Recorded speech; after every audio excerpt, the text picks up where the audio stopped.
अस्सलामु अलैकुम नाजरीन, A1 ग्लोबल टीवी के साथ मैं हूं नाइला भट्टी। सबसे पहले शामिल करते हैं आज की अहम खबर। अंबरपुर मायने रोड पर म्यूनसिपल कमेटी में एलसी के अफसरान और अमले की गफलत और कोताही से निकासी आप की मरकजी लाइन बंद हो गई। शहर में सेवरेज निज़ाम दरहम बरहम हो गया। गलियों में गटर उबल पड़े। सेवरेज का पानी सड़कों पर जमा हो गया। कंबरपुर मायने रोड पर म्यूनसिपल कमेटी में एलसी के अफसरान और अमले की गफलत और कोताही से निकासी आप की मरकजी लाइन बंद हो गई। गुज़श्ता 6 रोज से मरकजी लाइन ब्लॉक होने के बायस शहर भर में सेवरेज निज़ाम दरहम बरहम हो गया। हर गली में गटर उबल रहे हैं। सेवरेज का पानी सड़कों पर जमा है। सर्कुलर रोड, लाल जहानिया, मदीना टाउन, मोहल्ला फरीदी, मोहल्ला सनारा वाली में, पोली मोहल्ला अफगाना में गटर उबलने से इलाका मकीनों और दफातर आने और जाने वाले मुलाजमीन की जिंदगी अचीरन हो गई।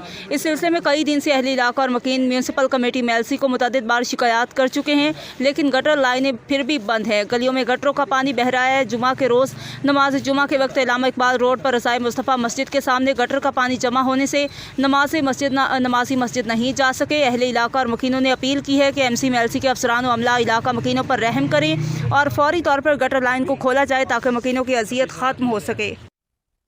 मजीद खबरों और अपडेट से बाखबर रहने के लिए देखते रहें A1 ग्लोबल टीवी।